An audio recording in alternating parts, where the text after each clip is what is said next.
Good evening. Good evening, everyone. Happy Black History Month, right? Happy Black History Month. And yes, we are still celebrating, and we will celebrate Black History Month. I am the mayor of this wonderful community, Barbara Fouché. We're in All-America City. And I'll probably be saying that, for however long. But we are in All-America City and very excited to have you to join us this evening for the first of our speaker series. Join us here next Monday night for another speaker series, and tell a friend. Really great speakers, and I'm getting ready to introduce one of them right now. Before I do, I see a couple of my community treasures sitting in front of me, Mr. and Mrs. Gaddis. Good evening. Good evening. All right, so speaker number one is Dasan Ahanu. This is his display table and everything. He's got some shirts and pamphlets and books. And he is an award-winning poet, playwright, cultural organizer, performing artist, and scholar. He is a Southern storyteller who uses stories to deepen our understanding and awareness of what's happening around us. Dasan is an educator who has taught at various institutions, an alumnus of Harvard University's Nasir Jones Fellowship, and North Carolina's 2023 Piedmont Laureate for poetry. He has served various artistic leadership roles and consistently reinvests his talents. A respected recording artist, Dasan has collaborated with many jazz, soul, and hip-hop artists in North Carolina. He has published extensively, performed nationwide, and authored 7 poetry collections. Dasan has been active in poetry slam, participating in regional and national competitions as a founding member and coach of the Bull City Slam team. He is the co-founder and managing director of Black Poetry Theater, an African American theater company that creates and presents productions centering on spoken word and hip hop. He is a builder who works with organizations and institutions to develop effective arts strategies that enhance their community work. And so I'm just going to move right on out the way and bring up Dasan Ahanu, and welcome, Dasan. Come on up. Hello, everyone. My name is Dasan Ahanu. It's an honor and a pleasure to be able to be here with you, commemorating and celebrating Black History Month. During my time, what I wanted to talk about is something that has inspired me and is a big factor in my work, which is the Black imagination. And it starts with a premise. So I think the best way to start is to do this.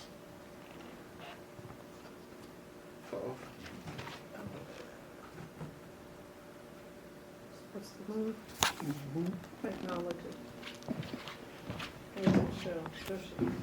She'll get it. Where is the part? So, as we do that, first of all, can everybody hear me? Yes. Okay, because I teach, I perform, I'm loud. I wasn't always as loud. I was actually, my family and my parents are very surprised because I was a very rambunctious, curious, quiet child, very shy. I am an introvert and very private who somehow ended up with the most public profession that I could choose. But it is in service to the fact that art gave me an outlet. It gave me a voice.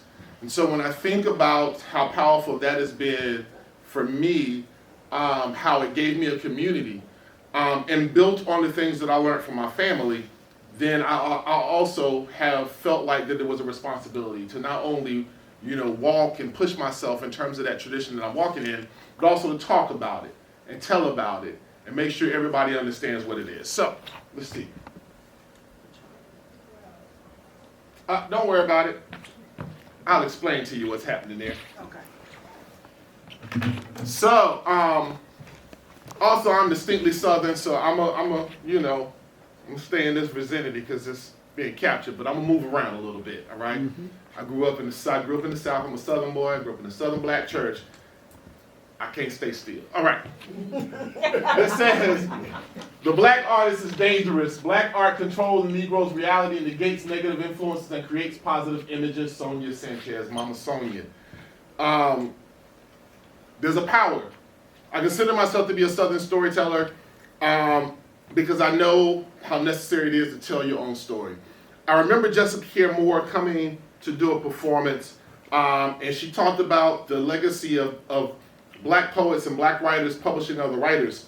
And she said, write books. At that point in time, we were touching stages and performing and making CDs, and we just felt like we were just taking on the world. And she said, put these things in print. If you don't tell your story, someone else will.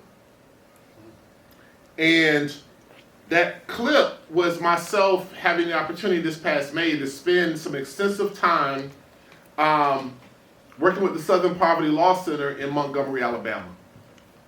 And it was a full circle moment for me being reminded about the tradition and the heritage that I exist in, that this skin gives me access to, that I wear proudly. And being able to spend a week there writing and creating, but also talking to elders in the community, civil rights leaders, being immersed in this history. And it helped me understand exactly how powerful this is. So on a month like this, it's important for me to make sure that all kind of comes together. Part of that is realizing that growing up here as a Southern black boy, that I never realized that I was a Southern black boy until I left the South. I just was. Right? I know it's hard to say, well, how did you not? No, I knew I was black, but I was just black. And I knew I was raised in the South. I was just South. I was just Southern. I left the South, and I actually understood what it meant to be a Southern black boy. Because I had never experienced being looked at that differently before. I had never experienced that much expectation and doubt at the same time. That much skepticism, that much concern, that much side-eyeing, that much, hold on, say that one more time. I never had to be that really aware of my voice before. I was affirmed down here. I was loved down here because that's what we do. Doesn't matter what you look like, whatever. We grew up around the street from each other. We went to the same schools. We competed against each other, go to the same churches. We shop at each other's establishments. It's complex and nuanced at the same time. But when I left from around here, it got real simple. And I'll never forget the first time that I felt like I needed to talk to my folk and help them understand, but also see if they had experienced the same thing. And the first thing that I came back with was, I'm a tall glass of Southern comfort. A poem off the tongue of a chap-lipped soothsayer with buck teeth chomping at the bit to tell you that ink spills like oil by the hand that put it there. So don't make your page an ocean and mine the Congressman's daughter's trust fund when both pages have been filled by the same crude inspiration. Do not paint my impact and my passion as popular, it is purpose. It is a Roberta Flack vibrato and a Bob Dylan guitar riff, both soulful and socially relevant. You will not martyr your malcontent in Scottsboro now my significance, pushing people to consider someone else's words over mine and locking me in a category I cannot escape from. There is wisdom. In collard green concertos, seasoned with fatback discernment, cured in the southern sun, I feel uncomfortable around you sometimes. Like a cherry orchard in the middle of a landfill, right with the realization of how bad this world can be when so many want the attention but so few want the responsibility, but you cannot costume your conviction at Party City. I am an origami slave ship, ancestry force-folded into this imperialistic impotence where it makes sense to mess with people's lives but never bother to understand the extent of the damage you've caused. But you will not exoticize my craftsmanship. We are all broken Macy's Christmas bowls, fractured fragments of foregone conclusion that every good thing comes to an end, and I want to pour you a bowl of cereal, fill it with milk like Elmer's glue so I can restore the innocent adhesive you used to have, and I want it to be Cheerios. So that those small puckers can kiss you comfortable in your own skin so you never have to battle your perception of what comes with mine. For too long we have been living loud in silence, never speaking to the heart of me. And I I know you don't understand everything inside of me, wishing to have a deeper conversation with you, hoping there's not something inside of you against me like Trojan horses. So I find myself coming up with excuses to temper my disgust and swallow my pride like morning after pills so I don't birth any conflict, but I have had enough. I have nicknamed my pen Emiliana Zapata because it is better to spit on your feet than live on your knees, and I am a sycamore. Metaphors like strange fruit dangling from my tongue, the label Southern poet around my neck like an albatross, but I grow wiser and I grow stronger because I am Lena Horne's raspy revolution. I am Josephine Baker's underappreciated brilliance. I am George Washington Carver's inventions, and I am Fatty Lou Hamer's resilience. I am Kanye's ego and Jay-Z's business acumen. I am Lauryn Hill's misunderstood insanity, and I am Dave Chappelle's radical refusal. I am Ginsberg's late night indulgences and Norman Rockwell's perfectly painted paradox. I am here, and I am a poem, and I am just like you.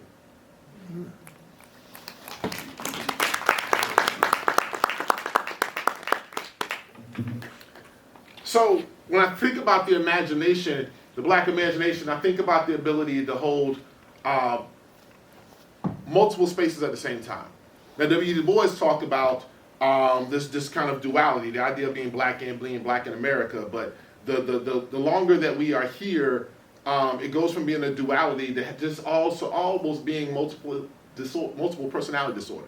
We have to hold so many different kinds of representations, and we have to present ourselves and hold ourselves and carry ourselves in so many ways, and then we have to fight to be able to do it authentically, because the society pushes us to sanitize the way that we show up. We have to worry about the gaze. We have to worry about, all of these rules and confines, respectability. We're still negotiating these things. Art is where you can find models of folks who have gone through that and said, this is how I feel about it, this is how I've been shaped about it, this is what I think. And so when you don't know if the things that are inside your head are only inside of your head, and nobody's really having the conversations for you to be able to identify a person going through the same thing, the art says you are not alone. And that can be heavy, but it worked for me. It worked for me, and it helped me kind of identify and understand that there were things that I was thinking about that I was not alone in. And it'd be able to help me kind of tell these things in a way that I hope I can help others. For instance, 3 days before the sun cursed God, a lightning bug made love to a rose bush beneath a hurricane.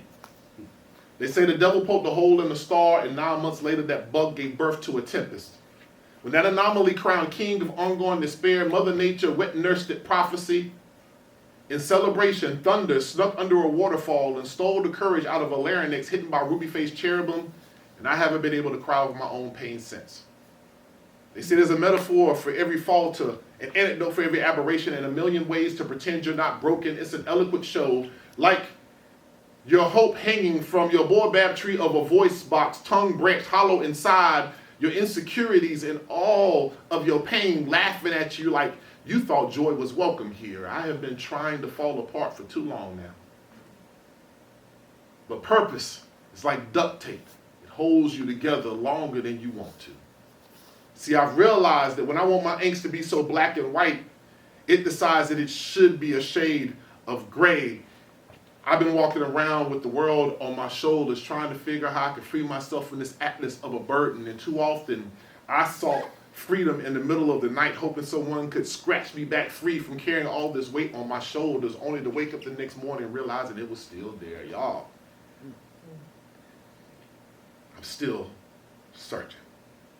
Trying to find a person who can tell me exactly how to work through this. Searching for a gypsy who can tell me how to make sense of these riddles I'm being presented with, who can show me a future in the midst of 2 onyx stones in dirt and a redwood treasure chest of pearls, searching for scripture that can maintain my faith, thinking about how you can be called to lead, but everyone will just add on to their own expectation, how you can see yourself as a Moses running errands for a people who won't bother to understand how hard it is. They will just make their expectation golden and dare you to lead them into the promised land.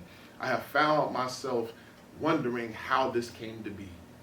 Searching for those who have traveled this road before me, hoping, wishing, praying that they can help me get through this.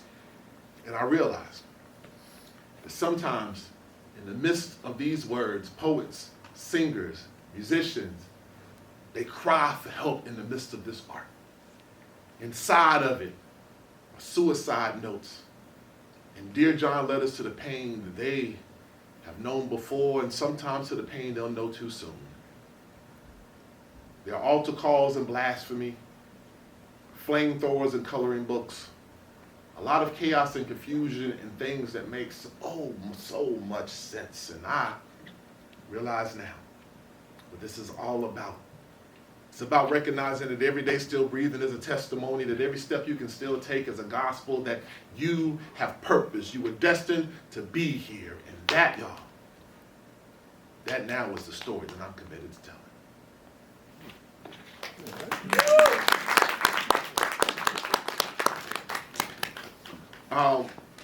There's a special kind of way of just recognizing that you have a past, and it's the Sankofa, the idea that there is a past to look to, there's a tradition and a heritage you're walking in, that your feet are firmly planted right here, right now, and that you are actively contributing to a future that you may not get to see, but you know inside of your heart that everything that you're doing will help make it possible. And that is what Afrofuturism is in real time, to be able to imagine this continuum.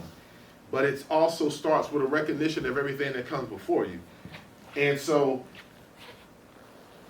to think, what we can't do is, when we think about the Black imagination, what makes it so powerful is that it is where we can continue to be reminded that we are deserving of joy. There's heavy accountability, there's heavy responsibility, there's heavy burdens, there's heavy challenges, but there's also joy. We have not navigated this far without remembering how to celebrate, have a good time, laugh, play the dozens, talk a little something, sip a little something, and enjoy each other's company. There's always going to be joy. And that's necessary. And we find it. We find it in the songs that we sing, the records we play over and over again. We walk past a piece of art that makes us feel full and whole and seen. We know that there is joy, and we know how necessary it is. But the same way that we say it's okay to not be okay, we have to continue to scream loudly that it is okay to know you deserve joy. You have to claim it. This world doesn't offer it to you. And what they offer to you that seems like joy is not really joy. It is an escape. What you were trying to escape from will be waiting for you when you get back. That is not what our folk gave us. Them gatherings, the breaking bread with each other. That was true joy. It is real. It is right now. And you carry it with you when you are done, because it stays on you. That food sit on your stomach and that joy stay in your heart. That's what I also want to make sure that I am representing in this art. That is the call that I accept as an artist, that I can talk about all the things, which means also that while I can speak to social conditions and social issues, that sometimes I have to make sure that I also talk about some of the things that we allow for the world to get too heavy to speak on. And one of my favorite to talk about is love, because it is February, and I think it's so appropriate that Black History Month also includes Valentine's Day. If you have ever heard a good R&B or soul song, we know something about some love. So with that, part of this thing, I think, is about also coming to understand how to talk and speak about love. Sister, I love you. I love you like dust loves sunsets, when anticipation sets over my shoulder for your touch when you arrive. I love you like midnight loves moonlight, because in the darkness of your eyes I find the stars that plot my happiness. I love you like gardeners love manure, because you're the only one who can put up with my crap and still make a relationship grow. Okay. I love you like February loves the 14th, like forgotten slaves love Juneteenth. I love you like I love my best friend. I love you to completion like the beginning loves the end, like dry hair loves split ends, because splitting up is the only way we know to begin again. See, I love you like bedtime loves prayers, because on my knees is the only way to give God thanks for lying next to you. I love you like fingers love sending text messages, because the instantaneous response of your skin and my touch is why I can't help but stand next to you. I love you. I love you Like my heart loves this beat, like summer days love 100-degree heat, like Arrested Development love speech, hoping you can Deion Ferris my insecurities away, and your melody of wisdom fills in where I have nothing left to say. I love you like Kool-Aid loves sugar, sweet like the kisses you given me. I love you like my grandfather loves some ribs, hoping I can flip these words across the lines on these pages, like those same ribs, hoping you can savor every love poem that I have to give. I love you like white sands on Carolina blue beaches.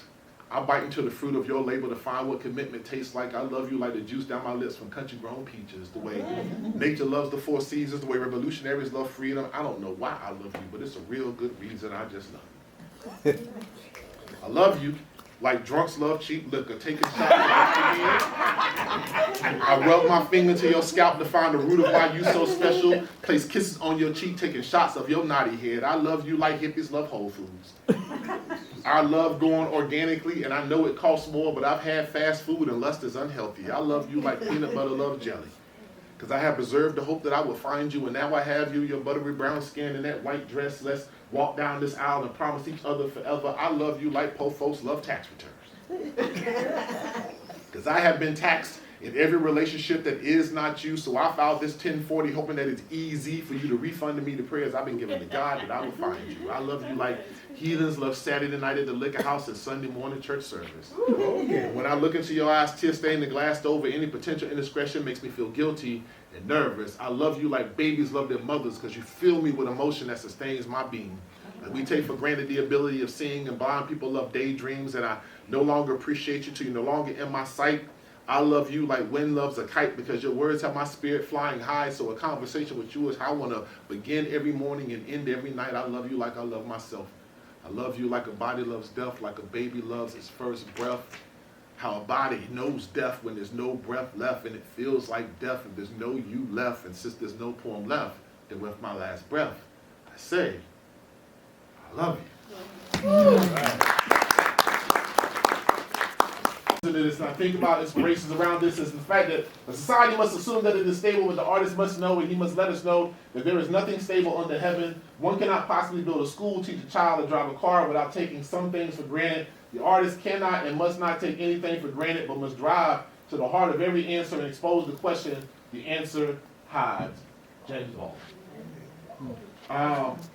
So when I think about that, I think about the idea of being able to design black creativity. For anybody out there, there's multiple ways to be creativity, and what art should inspire us to do is, if you create art, create art. But if you don't create art, it should inspire us to find that creative spark inside of us. And part of that is just being open to the inspiration, being open to the conversations, being open to it. Be curious, ask questions, dig deeper. Allow your mind to drift. Dreaming is a destination, not an aspiration. The journey is worth it, because you'll come to discover all the things you're carrying with you while you are trying to actually arrive at, not pursue, your dreams. Create something, cook, clean, fix something around the house, doodle on a piece of paper. It doesn't matter. The practice is important. Share. There's got to be somebody willing to share it. Let them laugh at it. Tell you, what is that? It's fine. It fills you to have that moment. Don't go share it with the world now. A whole bunch of people laughing at you. It's not fun. But share it with some people you love until you can feel like that you get comfortable wanting to let people know, I have creative outlets and pursuits, and then you just want to do it over and over and over and over again. It is important. So with my last with my last bit of offering to you, I do want to say that there are things on that table. Those t-shirts are absolutely free. Grab one if you find your size. Take one with you. If you know somebody who might want one, take an extra one. They gotta go, but take one with you. The books are not free, but just make a love offering, and I'll be happy to sign them. And you can grab one of those as well. They are the most recent 4 of the 7 that I have out. You can find them.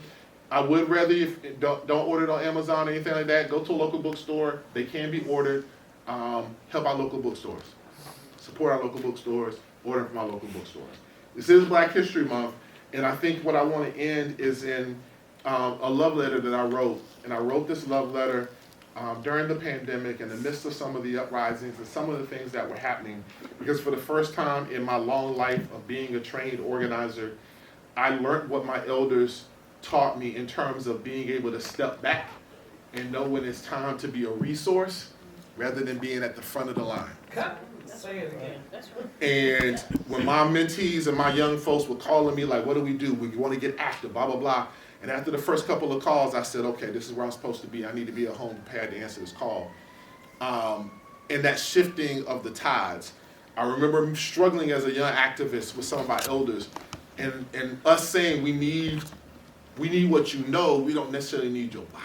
That's right. And they were like, but we still here. And I'm like, that's the reason why we need you. That's right. We need to know how to still be here. So can you step back and let us do this work?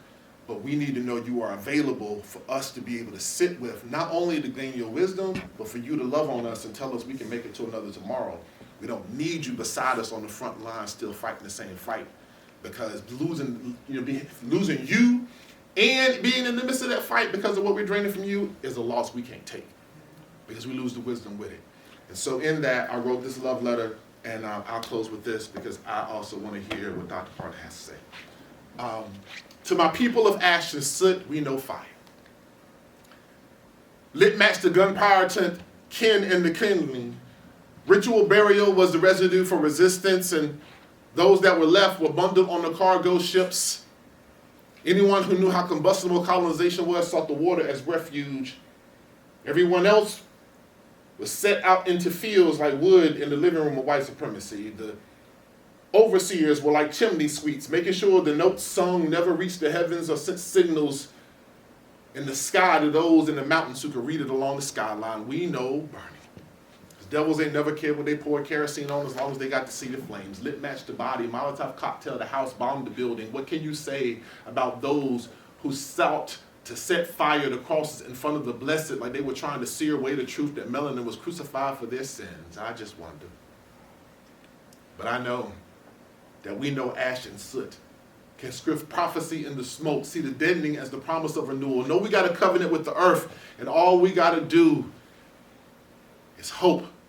Hold on and be strong. Give our incandescent dreams back to the mother who helped inspire them. Sit at her feet as she teaches us to cook a phoenix from scrap and raise hope like Resurrection Sunday. Ain't we the ones who found glory in a clearing and turned that into a church? And everywhere we are is a testimony. Every breath is a gospel. We get so dressed up for Easter because the ongoing will to rebuild deserves celebration. It's coded affirmation. See, them spirituals taught us how to get through. This pageantry teaches us how to keep going on. Just think about the black and gray we dress ourselves in to send our beloved gone home. Don't it seem so fitting for us sometimes? Don't the church house smell smoldering? Don't the wailing and the cries and I love you sound like sirens? Tears fall around here, but they're necessary because a blossoming needs sustenance in order to grow, and we know what it is to work fields. Know what it is to build from brimstone to coal magic out of nothing, mad at all that's going on, while them folks mad that we didn't build their empire in appropriate astronomy, so they shooting stars trying to understand the resilience of the night sky, but they seem to think they can win with fire.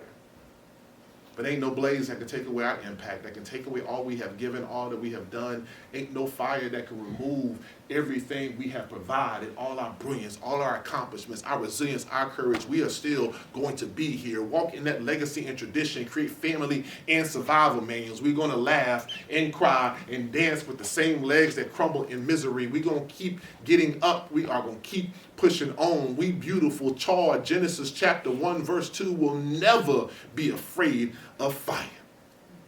We're just going to continue to fight. Because we have been taught a valuable lesson about what we can create out of any circumstance. So we just going to make a movement out of the light. Thank you so much. My name is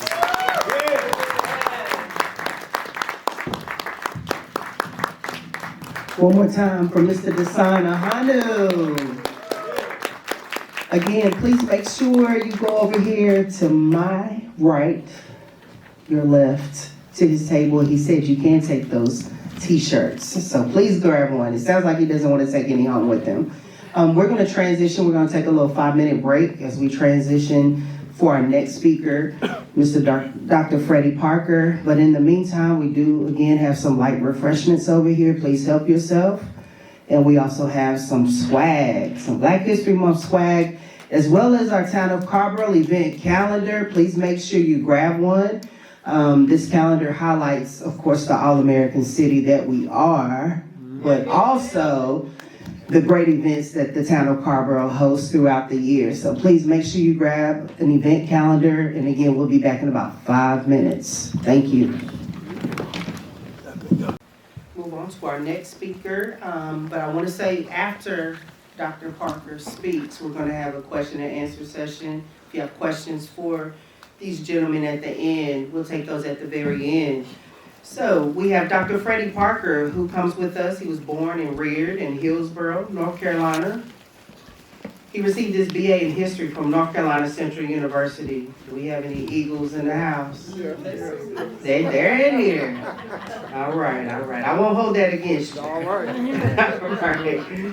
All right. So he has an MA in history from North Carolina Central University and a PhD in American history from UNC Chapel Hill. So he has ties here in Chapel Hill as well.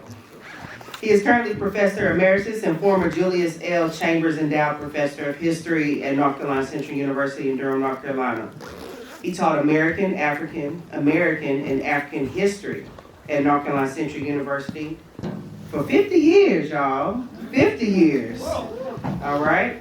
He is the author of the books Running for Freedom, Slave Runaways in North Carolina, 1775 through 1840, and Stealing a Little Freedom, Advertisements for Slave Runaways in North Carolina, 1791 to 1840.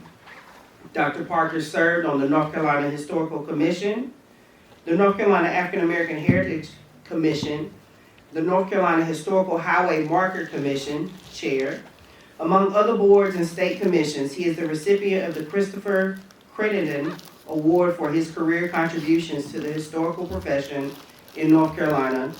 And in February of 2020, Governor Roy Cooper awarded him the Certificate of Appreciation for his exemplary service and invaluable contributions made to North Carolina's community and education culture.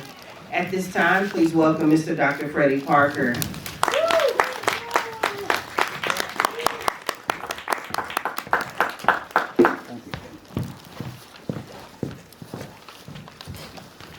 Thank you and good evening. Good evening. You know, it's kind of rough for father brother to son.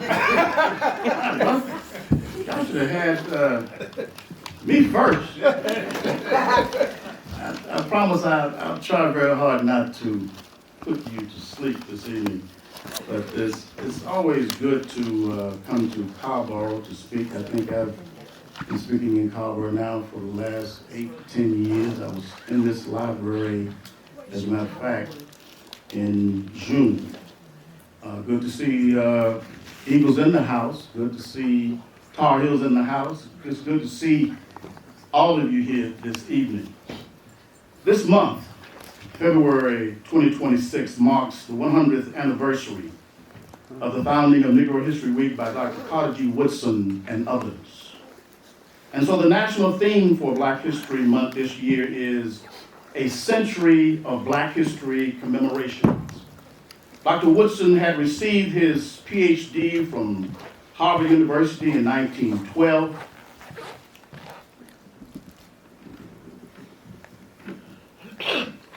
In 1915, he founded the Association for the Study of Negro Life and History, now the Association for the Study of African American Life and History.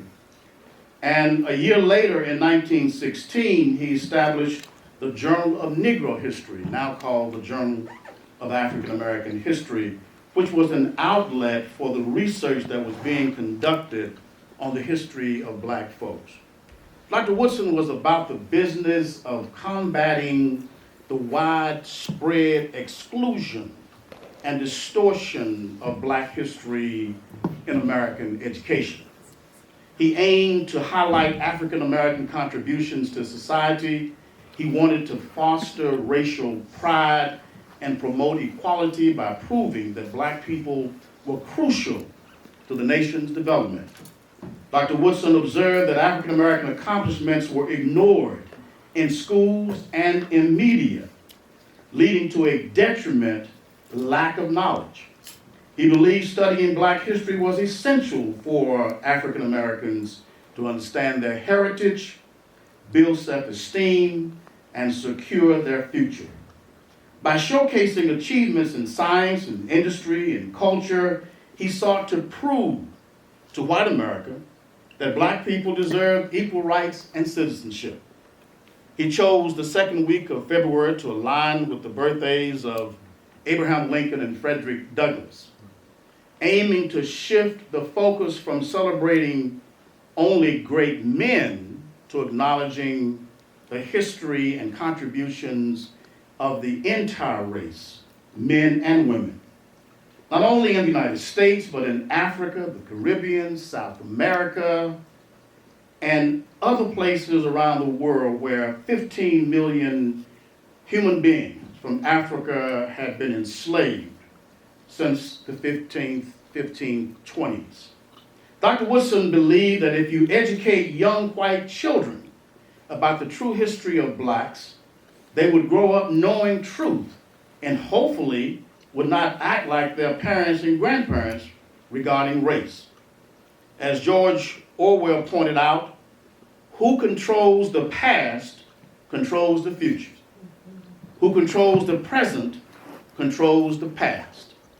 Once you limit the stories, once you lie about the past, once you suppress the history, when the history is completely excluded, those who are guilty of doing such write a narrative that only suits them. That's right.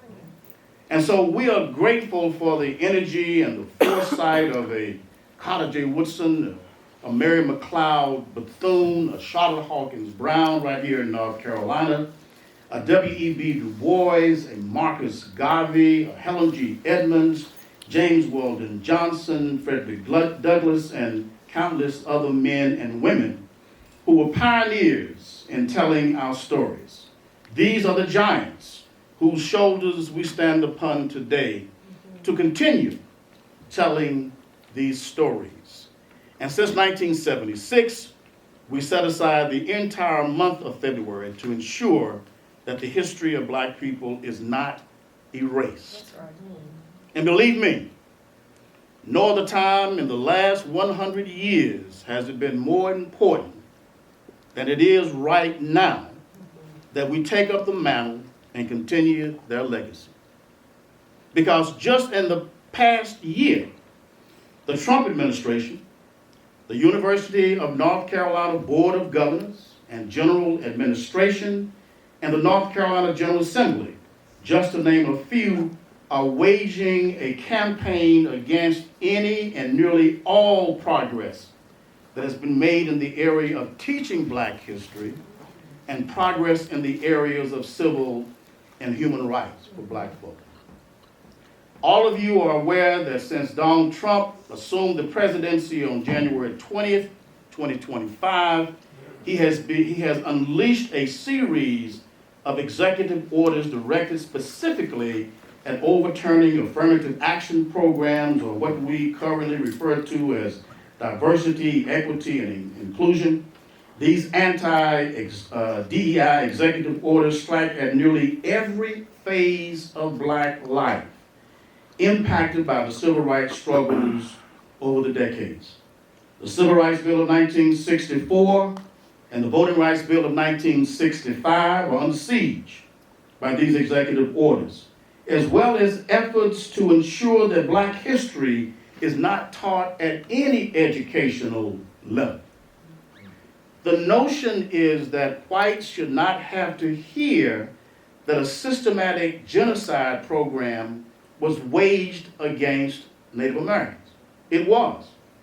That the brutal system of slavery existed in this country from 1619 until 1865, 250 years. So thus far, this was a slave nation more than it has been a free nation, 160 years.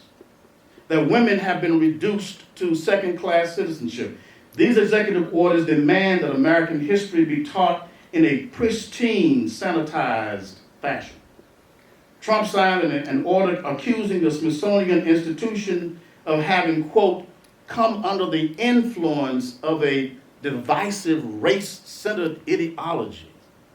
The order said the Smithsonian has promoted narratives that portray American and Western values as inherently harmful and oppressive. They do. According to the order, Trump wants to restore truth and sanity to American history. He has empowered his little vice president, J.D. Vance, to review all Smithsonian programs and centers and remove what he calls improper ideology from such properties. Over the past few months, we've seen memorials, monuments, and websites devoted to telling the full story actually come down. They've been removed. We've seen efforts at the state level and the private sector across the country to erase any semblance of Black history. Arlington National Cemetery has begun wiping from its website histories highlighting Black, Hispanic, and women veterans. The change is in line with President Trump's directive to remove references to and support for DEI in the federal government. Articles, photographs, and videos that are seen as promoting DEI will be removed under this new approach. For example, John Colin Powell was the first Black chairman of the Joint Chiefs of Staff, and the 6888th Central Postal Directory Battalion was the first corps comprised only of Black women to work overseas during World War II. Saw that movie probably. Their stories are no longer prominent on the Arlington National Cemetery website. The McGraden Cemetery in the Netherlands is the final resting place for roughly 8,300 American soldiers, including 174 Black soldiers. Just recently, in December, the American Battle Monuments Commission removed 2 panels honoring Black World War II soldiers from the museum there. The idea, or the rationale for doing such, was that it was against President Trump's policy regarding DEI in the military. Black folks who have been fighting Double V campaign during World War II, victory at home and victory abroad, that was taken down. Any reference to that was taken down. In addition to that, the story of George Pruitt, who was a Black soldier in the 43rd Signal Construction Battalion who drowned a month after the war's end while attempting to save a comrade's life in a German river, was also taken down. The removal is seen as a direct result of political pressure in the United States to eliminate recognition of diverse histories in military memorials. Just a few days ago, the National Park Service removed a prominent slavery memorial at Philadelphia's President's House. You may have seen that, which honored 9 enslaved people held by your first president, George Washington, causing significant local controversy and legal action. The removal followed an executive order criticizing the site, with critics condemning the move as an attempt to whitewash American history. One of the most important federal agencies in the lives of Black folks, in my opinion, is the Department of Education. It is on the chopping block. An executive order has already set forth its eventual closing.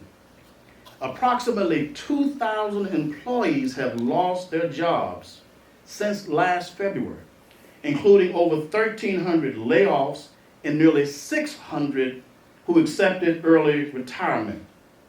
The layoffs particularly impact the Office of Civil Rights, which has seen several regional offices closed or reduced to a bare minimum staff.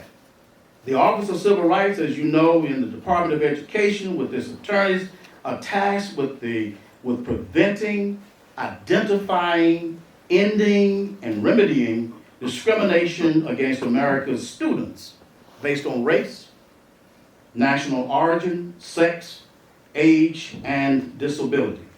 Of the 2,000 people who have lost their jobs in the Department of Education, 180 of them were attorneys. It is the Department of Education that administers Pell Grant programs, federal student loans, and loan repayment programs, which are vital for many black students to afford to go to college. Abolishing the Department of Education could definitely jeopardize these programs, making it more difficult for black students to access and afford higher education.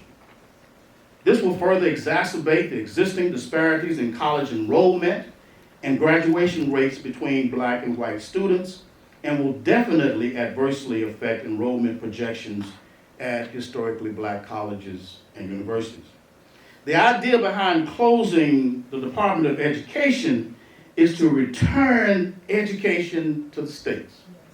Can you imagine returning the control of education to Mississippi, to Alabama, to North Carolina?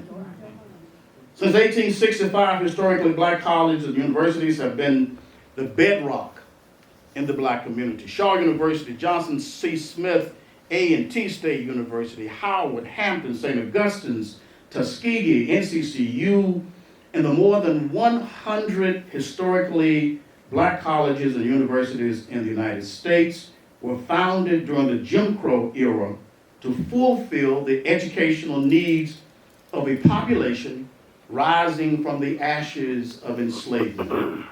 These institutions serve as pillars of the black community, and they are vital centers offering not only academic instruction, but also a sense of cultural identity, community support, and a space where black students can thrive without the systemic barriers and prejudice they face on a daily basis at predominantly white institutions. Today, our institutions are under assault by the UNC Board of Governors, General Administration, and the Trump administration. The latest assault by the UNC Board of Governors actually began in June 2023 when the United States Supreme Court handed down the decision in the Harvard and UNC admissions cases. The court ruled in June of 2023 against affirmative action in college admissions. In a 6-3 decision, the court determined that the race-conscious admissions programs at both Duke and UNC violated the Equal Protection Clause of the 14th Amendment. This decision effectively ended the practice of considering race as a factor in college admissions. UNC, however, took the decision a bit further by dismantling affirmative action or DEI initiatives across the board. They had put into place a pretty decent diversity, equity, and inclusion platform across the entire UNC system, but began aggressively ending those programs and accelerated the process after Donald Trump was elected president in November 2024. By the end of 2024, DEI offices across the entire university system had been eliminated. Not 1 or 2 or 3 or 4 or 5 closed, all of them have been eliminated. At least 59 jobs have been eliminated, while another 131 positions were changed. And nearly $17 million were redirected from DEI programs to student success and well-being efforts. In a July 2025 report, the UNC Board of Governors directed the Board of Trustees at each UNC campus to form a new subcommittee that will scrutinize compliance with DEI at these institutions. In a memorandum dated June 17, 2025, Board Chair Wendy Murphy and the Chair of the BOG's Committee on University Governance, Alex Mitchell, wrote that these campus-level committees will assess whether schools are in alignment with the system's 2024 policy. That policy appealed previous DEI guidelines and required administrators to stay neutral, to remain neutral on political controversies. Can't speak up. When you combine the Trump administration's assault on DEI and the impact on HBCUs with the UNC, University of North Carolina, most analysts say that new strategies will have to be adopted if these institutions are to survive. For example, $19 million in scholarships that land-grant HBCUs received in 2024 and have been receiving actually since about 1977 were actually suspended. $19 million suspended all of a sudden. Y'all not getting this money. But because of a national outcry by millions of people across the country, especially those folks up at A&T State University, those funds were reinstated. Underfunding, as all of you know, has plagued HBCUs for decades. A 2023 federal analysis revealed that 16 of the country's 19 historically black land-grant universities were underfunded by their states by $13 billion between 1987 and 2020. The study found that North Carolina had a funding gap of over $2 billion between A&T State University, our HBCU land grant campus in North Carolina, and their predominantly white counterparts. We're talking $2 billion in discrepancy. Under federal law, states must provide equitable funding to historically black land grant universities and their white land grant peers. A major area of concern for HBCUs, especially for history and political science departments, are the restrictions anti-DEI policies have on academic freedom and research at HBCUs, with some institutions reviewing programs to comply with new regulations. Over the past few months, professors in history departments, my department, called me in and said, look, let's get our heads together and make sure that we preserve the teaching of African American history, the teaching of Latin American history, the teaching of women's history. So we have been huddling, trying to assess the impact that these initiatives will have on the teaching of basic African and African American history, programs that stress the importance of teaching Native American history, Latin American history, and women's history are all under assault by these hate-filled anti-affirmative action policies. And the worst has not occurred yet. I mentioned earlier that committees have been established at the state-supported universities to ensure that they are complying with the new so-called equality initiatives. Key words and phrases are being targeted by the UNC system as antithetical to the Trump administration's new anti-DEI policies. Words, you've heard them before, words and phrases like environmental justice, affirmative action, anti-racism, critical race theory, cultural relevance, cultural heritage, even disability, even the word or the phrase gender-based, race and ethnicity, underrepresentation, and more than 350 other words and phrases that the administration finds offensive to regular Americans, whoever you are.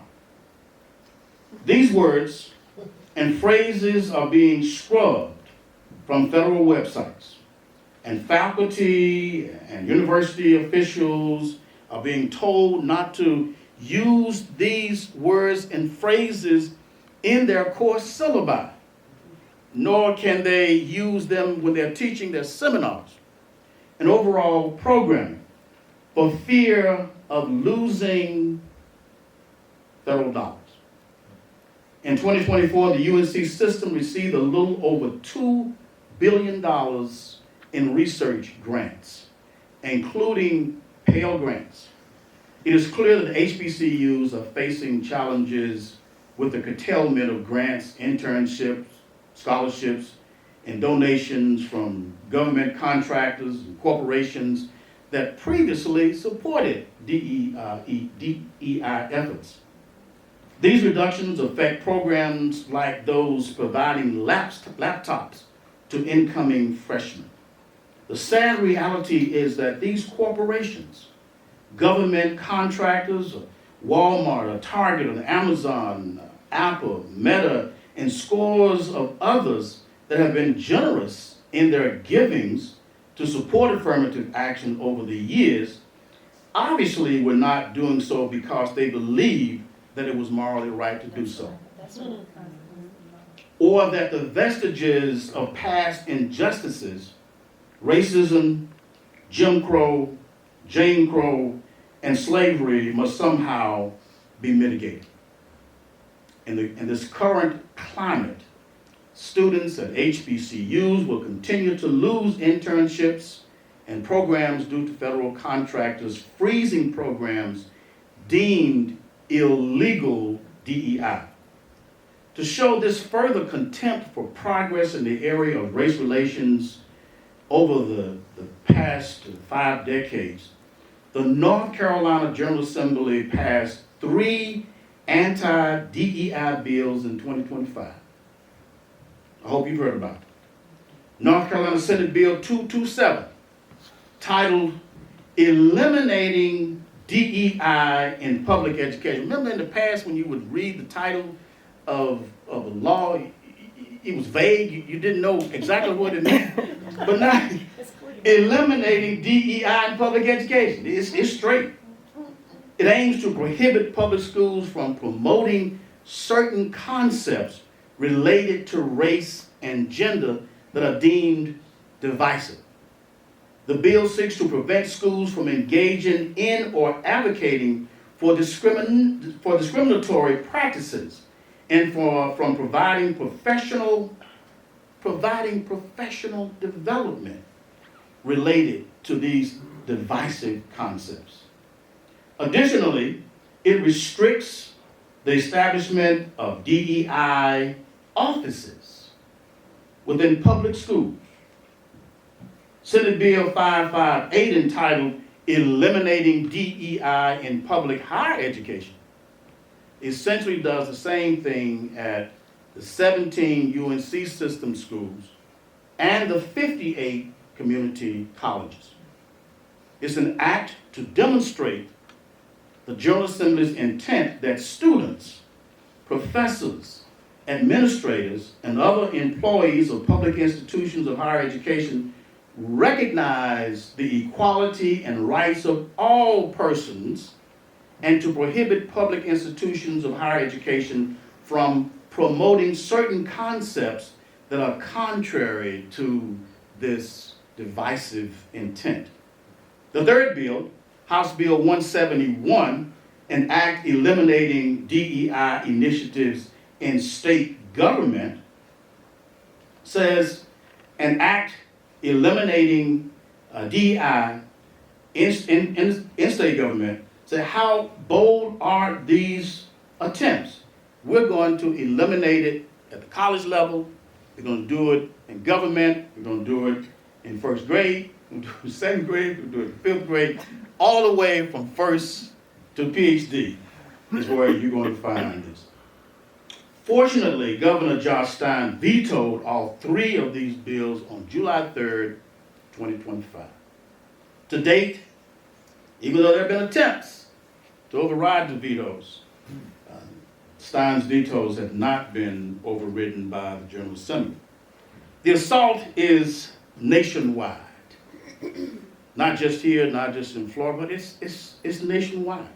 Jackson State University professors in a similar Mississippi law have been told not to teach anything related to systemic racism in America.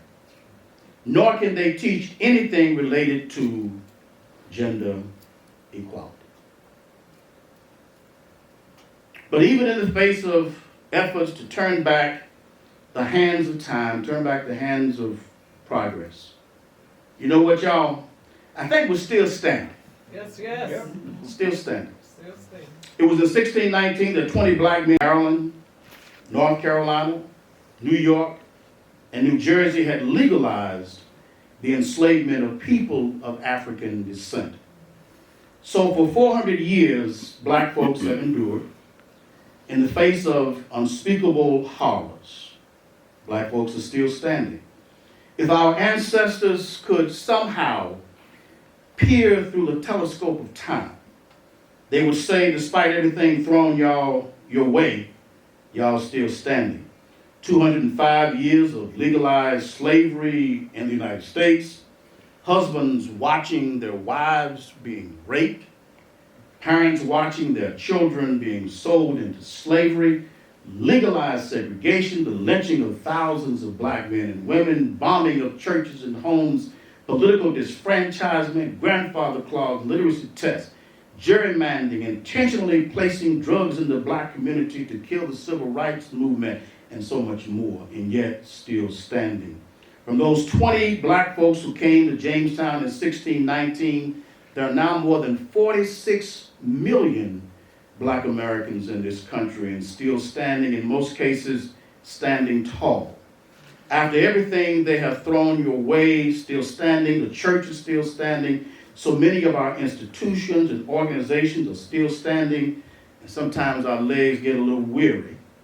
Our hearts broken, our spirits broken, our resolve questionable, but by the grace of God, God's umbrella of protection, and the abilities that He has bestowed upon us continue to lead us on this journey. But we got a lot of work to do to ensure that our legs remain steady and our resolve unquestionable. When people are disconnected from their lineage, from their triumphs, and even their traumas, they lose the internal compass needed to navigate the future on their own terms. Malcolm X stated that when a people are taught to forget their past, someone else gets to decide their future. Memory is a form of resistance. So let us commit to continuous learning, to challenge those narratives out there, and to advocating for a future where the richness of Black history is woven seamlessly into the fabric of American and world history. In the final analysis, Black history is not a subplot of the American narrative, or I see it as the heartbeat of it. So let's go forth and carry the resilience of those who came before us into the work that still remains. Let us ensure that the stories we honor this month become the fuel for the justice we seek to build every month hereafter. Yes, Dr. Thank you.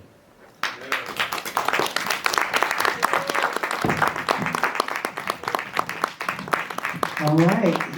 Dr. Parker just gave us a lot of information, right? A lot of information, a lot of good information, and it's up to us to stay in the know of what's going on. We just can't stop from listening to what he just said. We have to continue to learn and to research what is going on, because as my mom said, while you sleeping, people are doing some things, not good things. So at this time, we're going to open it up for questions and answers. If you have any questions for Dr. Parker, please feel free. I can either bring the microphone to you, or this is a nice, low, intimate space. I believe we'll be able to hear you from where you are if anyone has any questions for Dr. Parker at this time.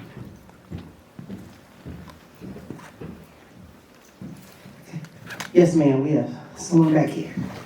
This question is for Dr. Parker, and I'd like to begin by just saying thank you very much for a very thorough and informative walk through the last several years with all of us and to put it in a perspective where we can really digest it and see ourselves in the context of a much more dynamic media. My question for you is about your opening remarks about what is being removed at the government, at the federal level. I'm wondering if you as a historian are aware of any coordinated efforts by historians, archivists, documentarians to track, monitor, chronicle what is being removed where, and so that that can be collected and remembered and stored as a way to, as you put it, you know, we've got to keep the memory alive in order to not erase that part of history. That's a great question. And there are many, everything that you mentioned in terms of organizations and groups, all of those groups are working in a collective effort to do so. I have a student who's working on a PhD at the University of Houston, and she is leading an effort to do just that. She is an environmental justice historian, and she came and spoke to a group of about 6 months ago, and she talked about all of those environmental justice, I guess, executive orders that have been actually written since the early 1990s and were actually overturned by the Trump administration last March and April. So, you know, efforts to keep bad stuff out of black communities and people of color communities started in the 1980s and early 1990s. And executive orders were passed, laws were passed, and all of those have been overturned by executive orders in the last year. So she has begun a program working with people in Texas to actually make sure that we know the language that was there. Because once the language is stripped from the website, you don't know what it was in many cases unless you were an individual who was responsible enough to check every single website. So there are efforts to do that. The Association for the Study of African American Life and History, that organization that was founded by Carter G. Woodson in 1915, leads the charge to do so. Organizations across this country, whether you are an attorney, there are attorney organizations who are doing that. There are organizations in just about every sector of academia are trying to ensure that we don't lose that stuff that's been scrubbed. But you know, if you take, for example, what happened in Philadelphia just a few days ago, you don't get that back. You know, you have these panels up here. You see Dasan over there. It's been there for 10 years. You go back one day and it's gone. You don't get that back until another administration comes along, and hopefully we'll replace that. So when we talk about websites, you know, being scrubbed, that's one thing. But when you actually have the physical properties being removed, the hope is that we will have an administration that will say, okay, everything that was taken down goes back up. Not only that, but we're going to add to it. Thank you for that question. Yes, sir. Good afternoon, Dr. Parker. Yes, sir. How you doing, Brother Johnson? Good to see you again and everybody here. My question and concern is what we're talking about. History and repetition and repeating of things that's supposed to be gone. 205 years of slavery. You and I, and most of the people in our age group, were one generation away from being born in slavery. And here we are, where the most dangerous weapon we've seen to date is the silence of people who should speak out and stop this madness that's going on. I asked the question to one of your colleagues a long time ago was, is this the end of democracy as we know it? And at what point does talking and trying to rationalize things with people who don't want to talk, and that we've seen that have talked in the past, and we keep reverting back to a system that is out to knock everybody who doesn't agree with somebody out. And we're living in a country now where a man who is convicted of many crimes is being looked at as a savior by many people, when we know that the ultimate goal is to eliminate us, people like us, not just color, it's people who think the way we do. And at what point does talking have to end? Because sometimes the old saying is, you have to fight fire with fire. Do you ever see a point where we have to fight to survive? Where we have to take up arms to stop this madness? Democracy is fragile. You know, I think people think that just because democracy existed 50 years ago, it existed 10 years ago, that it's going to be here in 10 years. I mean, who would have thought in 1845 that there would be a civil war resulting in the deaths of more than 700,000 Americans? Most people didn't see that coming. Democracy is fragile. This is an experiment. Now, we haven't been in this position historically, as far as I can see, since 1861.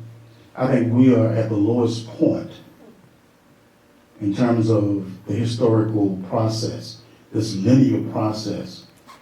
We're lower now than I think we've been since 1861.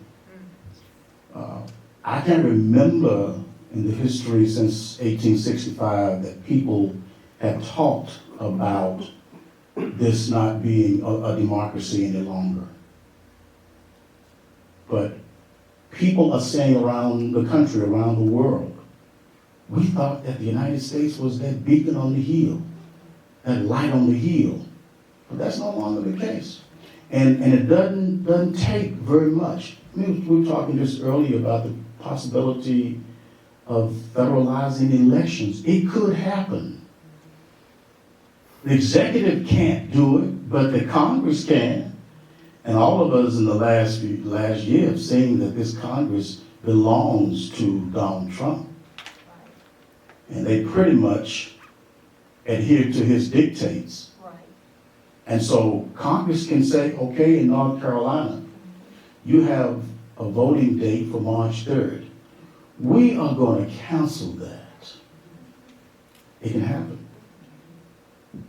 The Constitution says one thing, but the Constitution leaves just a little bit of information at the end of Article 1, Section 2.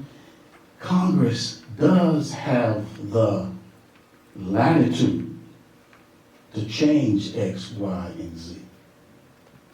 Trump can't do it, but his goons can do it. So this thing that we call a democracy is definitely fragile. It can actually end overnight. What is happening in our cities? We haven't had this to happen in our cities where you have the federal government sending troops into Washington, D.C., into Chicago, into L.A., into Minneapolis. That's a violation of the democratic process. But when you have a U.S. Supreme Court that goes along with the craziness as well, you know, how does it start? How does it start? When you go back and look at it historically, how does it start? And it starts with the kinds of actions that we've seen in this administration just in the last 13 months. So my hope is that we don't have to kill hundreds and hundreds of thousands of people. Ours. I don't want to see that happen. I hope that we don't have to take up arms to ensure that democracy is preserved, to ensure that all people, regardless of race, ethnicity, color, religion, are looked at and given the same rights as white males for the most part. That's the benchmark. And so as we go from day to day, you got to realize that if you want to preserve this thing, you got to go out there and fight to preserve it. Because it can't come to an end. It's been 200 and some odd years, 17 what? Constitution was actually finished in 1787, approved by the states. 1790, we're voting. So the United States of America is born. But it doesn't mean that it has an infinite life. 250 years, because you think it's been here, and things have been going along, and doing this and doing that, you get a fool who comes to the White House.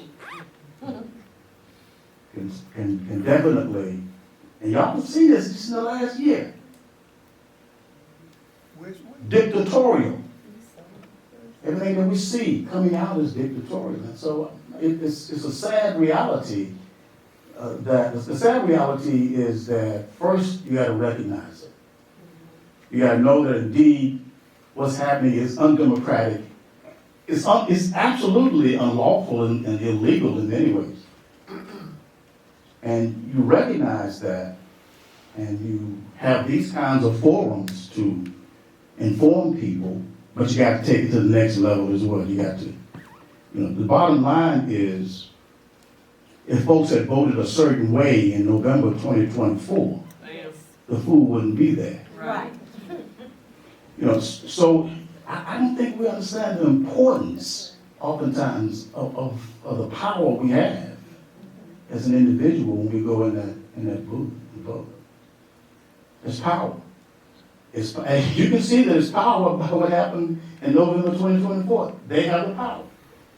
We're talking about people complaining who have the presidency, they have both houses of Congress, and they got the U.S. Supreme Court. Got it all, and still crying the blues.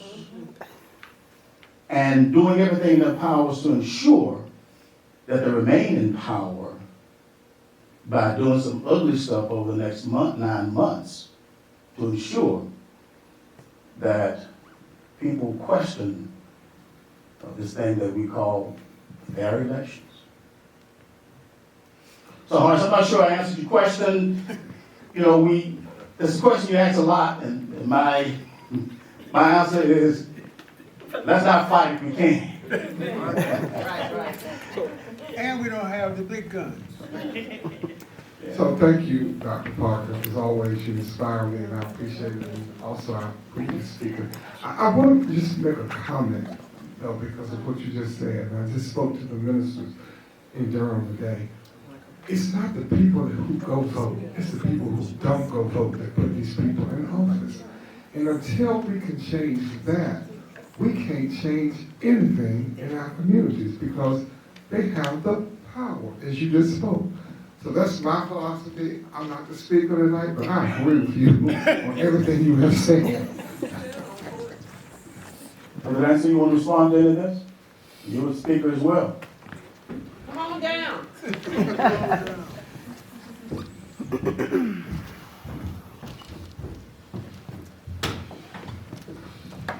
First off, I too have to commend you, Dr. Parker. That was amazing.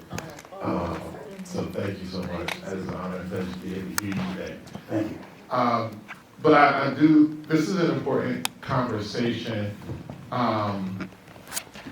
for me because there's a real tightrope that I think we need to kind of explain. One of the things I found myself having a conversation about is the idea of strategies and tactics.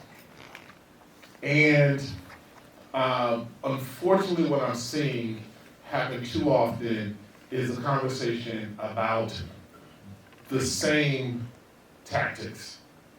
And the way that I was taught and trained, I don't understand how tactics and strategies that were never created for us will benefit us if used by us. Right. So, a lot of the conversations about what we're asking for and expecting seems to be a version on our side of the thing that is being done on the other side. I think one of the problems with, as I mentioned before, some of the ageism that happens instead of an honest conversation is that there are a lot of young voices who recognize that that dynamic doesn't work, they don't know enough to be able to articulate it.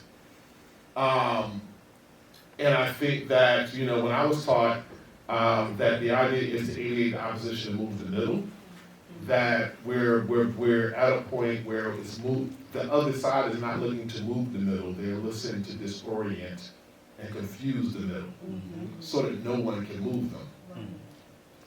So the tactics and strategies have to be, the call has to be what things actually work for us in terms of a counterbalance, at all levels, whether it is protecting our communities to a level, the folks that we looked to earlier, even when we lifted the Panthers on Armed Struggle, that gets reduced in a way that doesn't take into consideration that that was an adequate response for the moment based on the conditions, but it was done with the intent of the communities that they were looking to serve. Wasn't just a simple response to the fact that we have the right to carry guns. If they got guns, we got guns. That's a novel notion, but that really wasn't it. And so I think that my worry as an educator and things like that is things are so sensationalized and there's so much noise that we have to really be intentional about the kinds of conversations we had. I remember at the 50th anniversary of SNCC at Shaw U, one of my mentors and one of the elders at the university, I was teaching at St. Aug. I graduated from St. Aug University. Falcon Pride. And I was lucky enough to be asked to come back to do artist residency, and they encouraged me to teach, so I was teaching there. And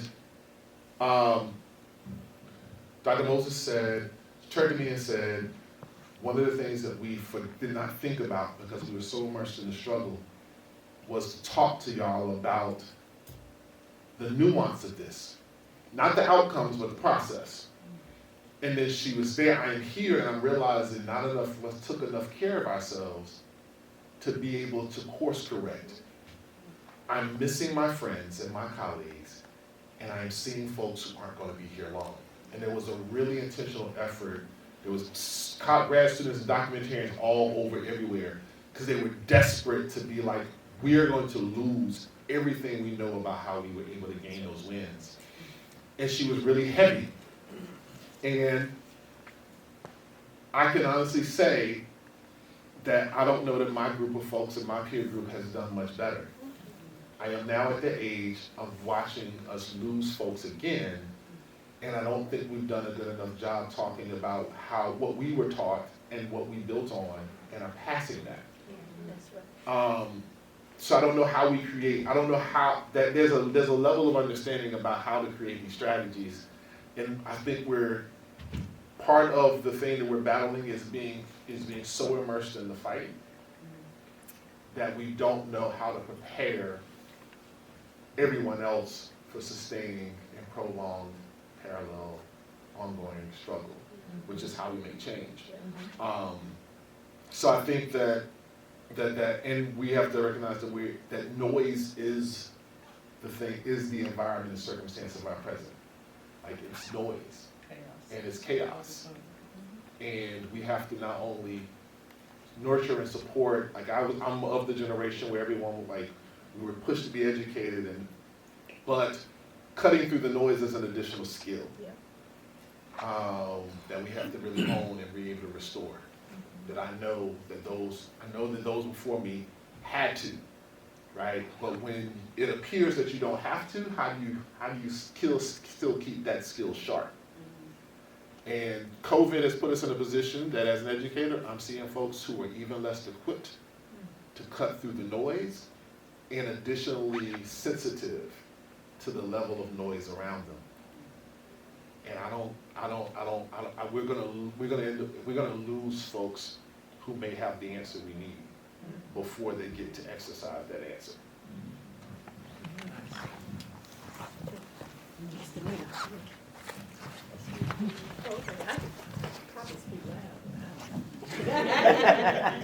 Thank you. First of all, I wanted to say, brother, that you had a beautiful, beautiful word for us this evening.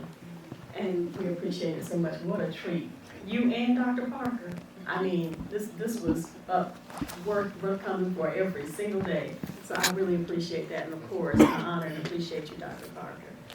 And I just want to say that maybe for the last 10 years straight, all I've been doing is studying movements with the veterans of SNCC, with national scholars, with young people. And I have, I just want to share this because I think it's important in this moment.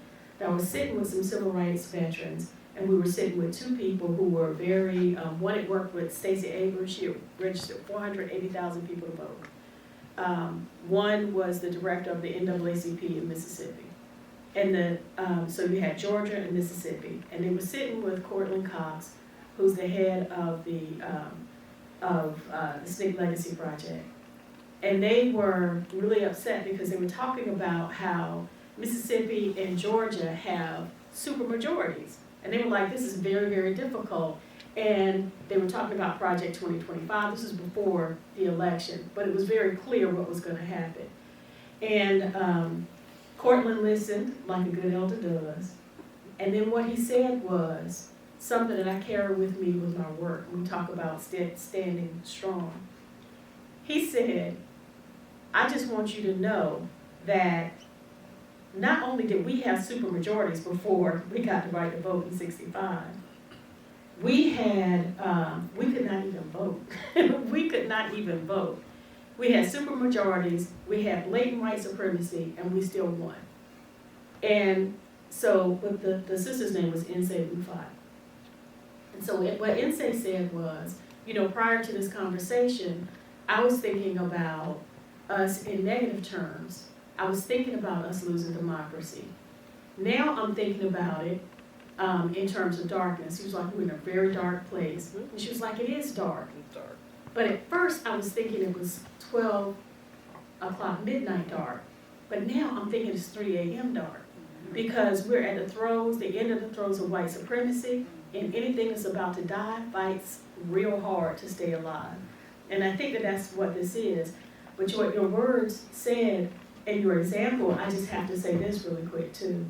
I think in all challenges, there are opportunities. And what I see are people being confronted with the fact that democracy is fragile. With young people, this is the best history lesson anybody could ever show young people in terms of like how important the vote is and not to be cavalier about it.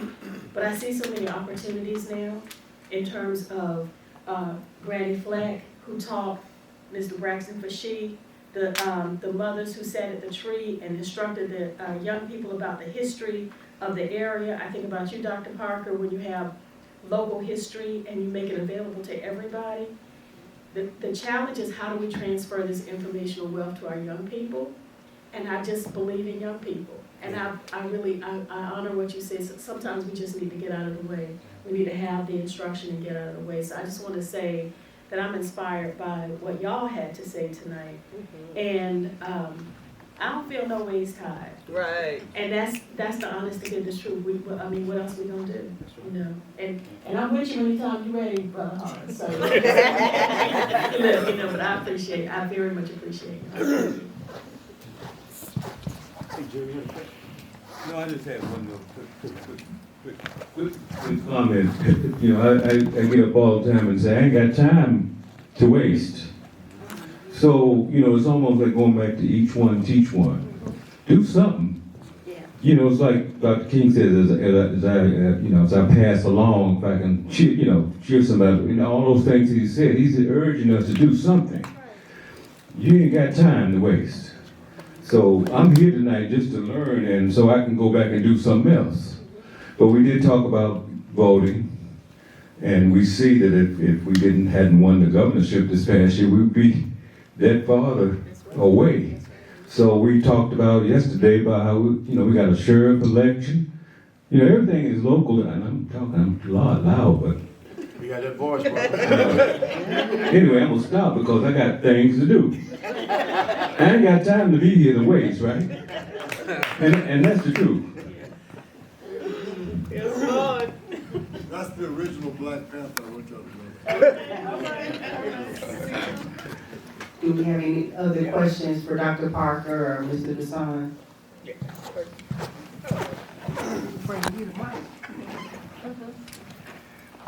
I don't have a question, Dr. Parker. I just want to we can't lose this first step. And I think it comes with this election. We have to get everybody out we can. That's right. And put a dent in it. That's right. And let them know we're not dead and we're not gonna turn over. Can I just say one thing? I'm not a negative person, but as a product of integration in 1966 at Hillsborough, I saw what happened when total desegregation took place. They put us all, the kids, in the school, but where were those teachers that went to Columbia Negro College for doctorates and masters in Manhattan? Where did they go? I did research on a lot of these teachers who were close to retirement. Some committed suicide. So progress is a double-edged sword. How many more martyrs do we need to have holidays for that they're taking away now? At what point do we say enough is enough? You know, I'm not a bad guy, but they've gone too far. I think that was the thing. That was why I learned to be intentional about the comment about joy. My position, one of the things that happens and that I really appreciate in my position is the times that I get to talk to the young folks who are following our example. And the gap. And one of the things that came up for a young lady who had stepped into a role, she was at Duke University, just had done all the things her mentors and elders had showed her how to do. She was in a position, she said, I'm drowning. And I'm so glad you brought that up, because I'm in conversations where on the ground, leaders of organizations, grassroots organizations, community organizations, state, mental health, all of these things, coming out of the pandemic, if they were older, they did not come back. And a lot of young folks stepped into those roles without a community or support, and they are rapidly burning out. And so this lady, she was like, I don't think I'm gonna make it, right? But she, and I asked her, and the thing I asked is I said, I know you got friends, I know you got family, but who's your circle? That's it. She couldn't answer me.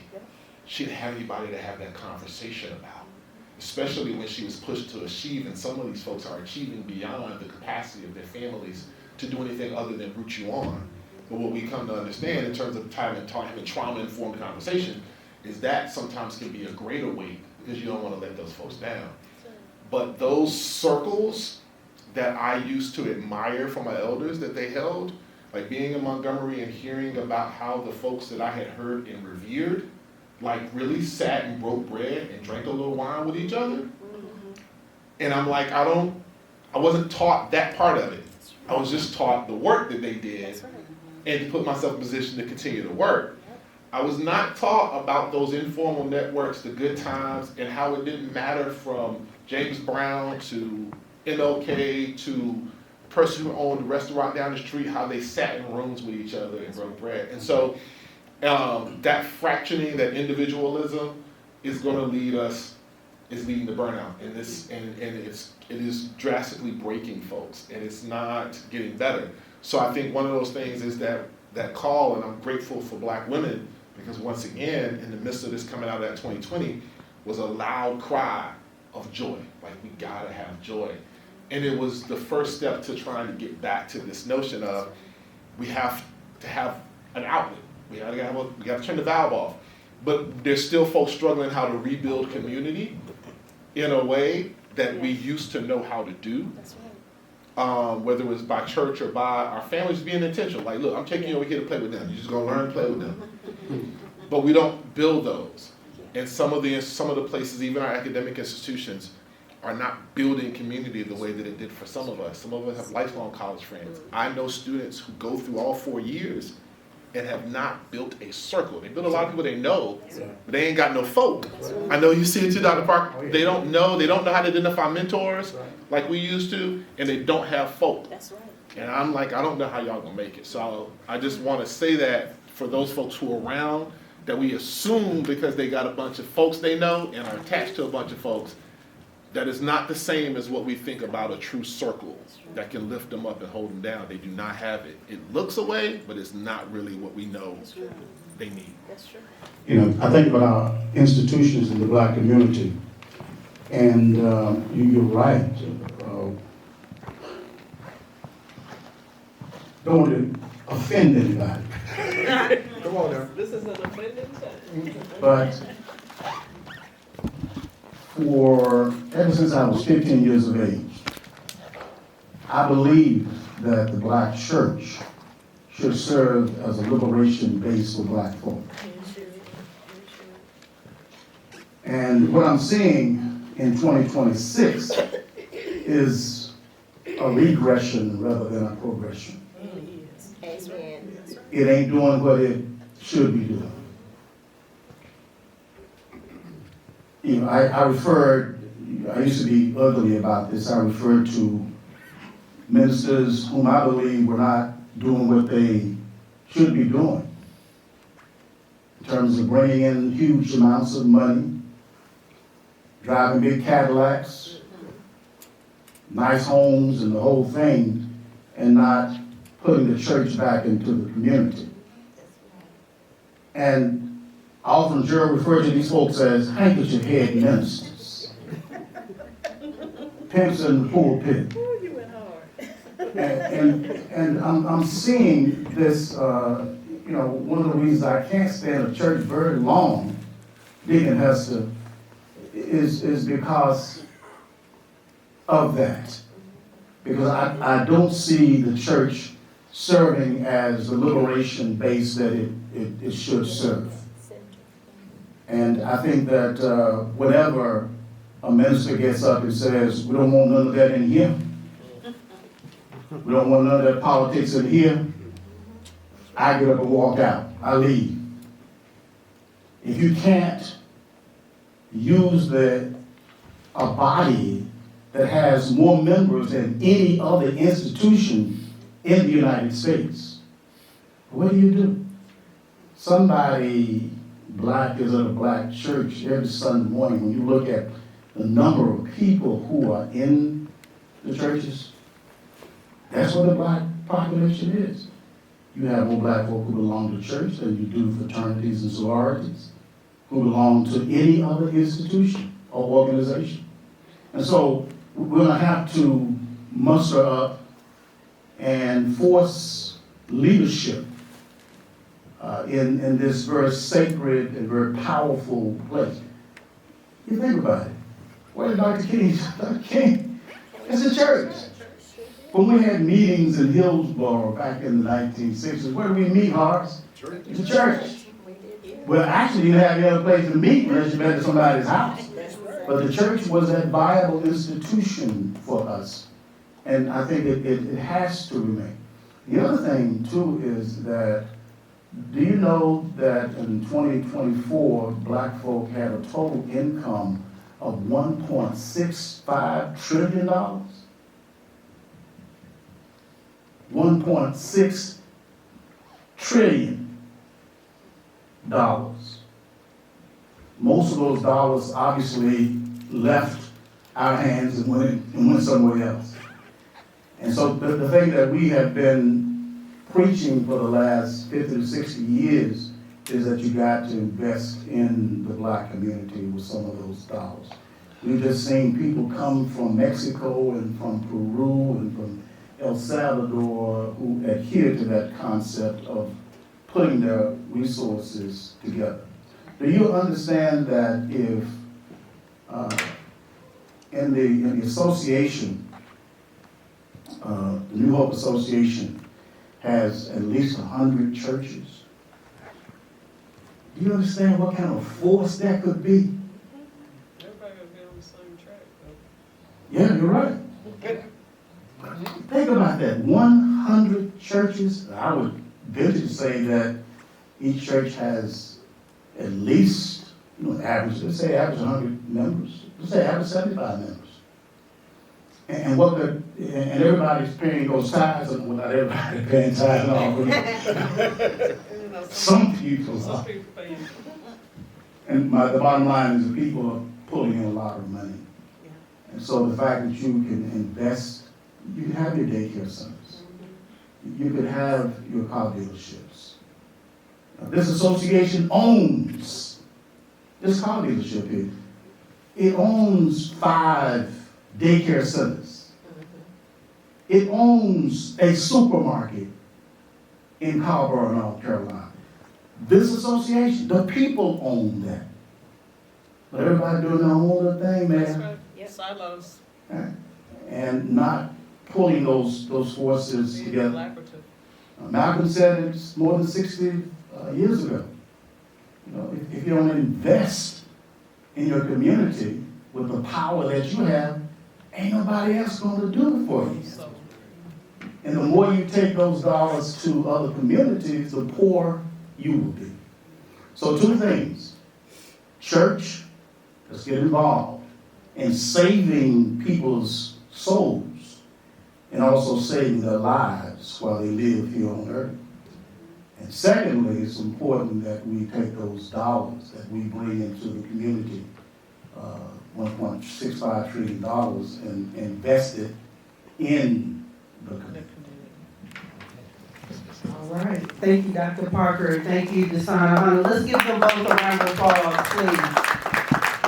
And the message I got is we need to find our tribe.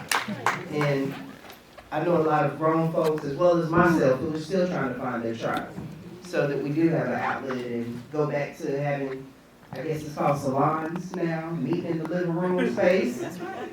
And getting together and having a conversation. But again, thank you both. We appreciate you leading us off with our Black History Month lecture series. Thank you again. Just so you all know, we'll be back here on Sunday. So I want to see everybody here, as well as bring a +1, +2, +3, +4. The risers are going to be back so we can have a good time and party and jam with Melodies for Healing with some old school R&B. They will be here this Sunday, February 15th. So after you done had your Valentine's Day, come on back at 4:30. We're going to party hard here. Like I said, we're going to push back the risers, bring out the chairs so that we're all comfortable. Again, Melodies for Healing will be performing for us, as well as the Eta Phi Zeta graduate chapter of Zeta Phi Beta will be here as well. And then following on that Monday, February 16th, we are going to have our makeup lecture series, which would have led us off on February the 1st. We'll have Dr. Ivy Taylor, as well as Mr. Amos Quick will be here on February 16th for our lecture. So again, please, thank you all for joining us this evening. Again, please stop by our table. If you have not, please grab our All-American City calendar for the town of Carrboro events calendar if you have not. And also, take one of these home, put it on your refrigerator. Just kind of gives you a list of our lectures and our concerts that will be taking place this month. Thank you again, and please be safe.